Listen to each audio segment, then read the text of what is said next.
Mafia fascist হায়না Sheikh Hasina বাংলাদেশে একটি কর্তৃত্ববাদী একটি স্বৈরাচারী সরকার ব্যবস্থা কায়েম করেছিল।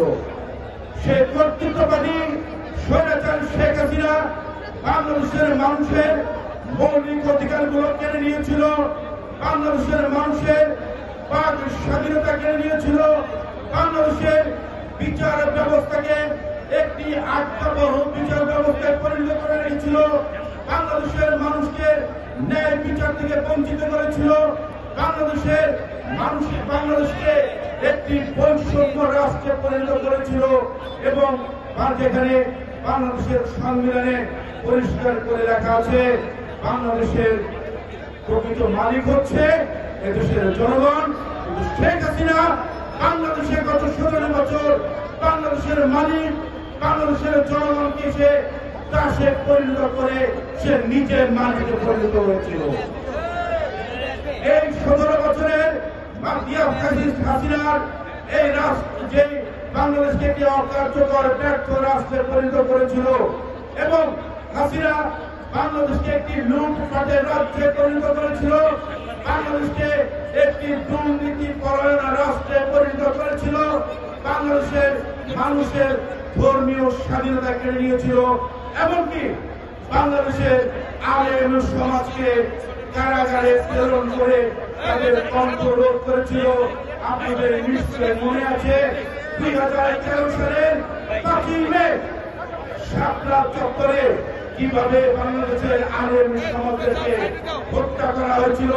শুধু সেটাই করেনি, ওই দিন 5 মে 2013 সালে বাইতুল মোকাররমে কয়েকশো কোরআন শরীফ তারা পুড়িয়ে ফেলেছিল। মনে আছে কি আপনাদের? সেই একটি অকার্য রাষ্ট্র ব্যর্থ রাষ্ট্র থেকে বাংলাদেশকে একটি সফল রাষ্ট্র, বাংলাদেশকে একটি সুখী সমৃদ্ধ বাংলাদেশে পরিণত করার লক্ষ্যে যে বাংলাদেশ গঠন করেছিলেন শহীদ প্রেসিডেন্ট জিয়াউর রহমানের হাত ধরে, যে বাংলাদেশকে উন্নয়নের পথে নিয়ে গেছিলেন 3 বারের সাবেক প্রধানমন্ত্রী BNP chairperson president Begum Khaleda Zia, সেই বাংলাদেশে নিয়ে যাওয়ার জন্য আমাদের বিএনপির ভারপ্রাপ্ত চেয়ারম্যান 2018 সালে বাংলাদেশি কিন্তু টেক ব্যাক বাংলাদেশ স্লোগান দিয়েছিলেন। সেই টেক ব্যাক বাংলাদেশ স্লোগানের আলোকে আমাদের নেতা বিএনপির ভারপ্রাপ্ত চেয়ারম্যান জনাব তারেক রহমান 2023 সালে 31 দফা দিয়েছিলেন রাষ্ট্র কাঠামো মেরামতের লক্ষ্যে। সেই 31 দফার মধ্যে কি রয়েছে সেটাকে ভালো করে জানতে হবে। সেই 31 দফার মধ্যে রয়েছে বাংলাদেশে একটি সাম্য মানবিকতা বাংলাদেশ গঠন করার একটি প্রস্তাবনা রয়েছে, সেখানে সে 2 নম্বরে দেখতে পাবেন 31 দফায় একটি রেইনবো বাংলাদেশ গঠনের কথা বলা হয়েছে, যেখানে সমাজের সকল ধর্ম সকল শ্রেণী মানুষের মাঝে একটি সমতার বাংলাদেশ, একটি সাম্য মানবিক বাংলাদেশ করার কথা বলা হয়েছে। 31 দফার মধ্যে বাংলাদেশের সংবিধানের 70 অনুচ্ছেদের কথা বলা হয়েছে। শেখ হাসিনার আমলে সংবিধানে যে সমস্ত কালো আইন করা হয়েছে সে কালো আইনগুলোকে বাতিল করে বাংলাদেশের রাষ্ট্রের মালিকেরা বাংলাদেশের জনগণের হাতে পৌঁছে দেওয়ার কথা বলা হয়েছে।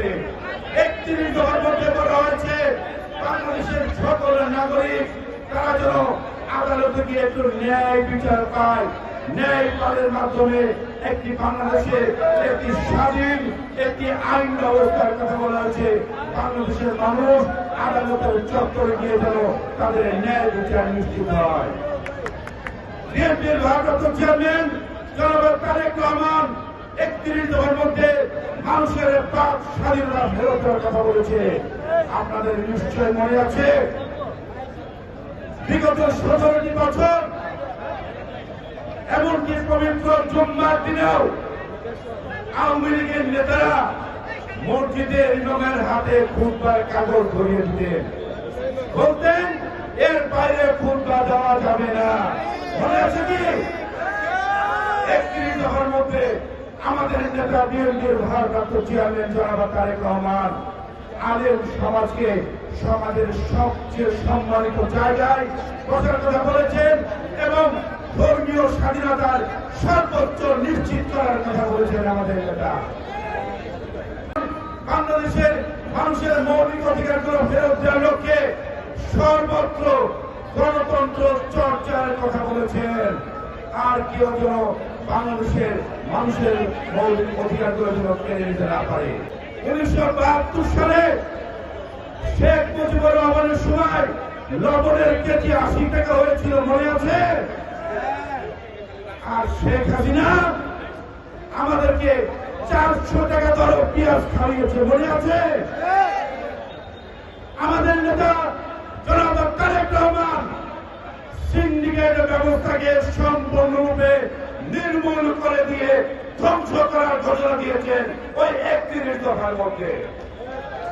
সেখানে বলা হয়েছে কৃষকরা সরাসরি তাদের পণ্য উৎপাদন করে সরাসরি ভোক্তার হাতে পৌঁছে দেওয়ার জন্য একটি বাজার মনিটরিং ব্যবস্থা করা হবে। সেখানে কোন মধ্য সত্য ভোগকারী, কোন ভুল কোন অন্য কোন তৃতীয় কোন দালাল থাকবে না। সিন্ডিকেট মুক্ত বাজার ব্যবস্থার ঘোষণা দিয়েছেন আমাদের নেতা জনাব তারেক রহমান।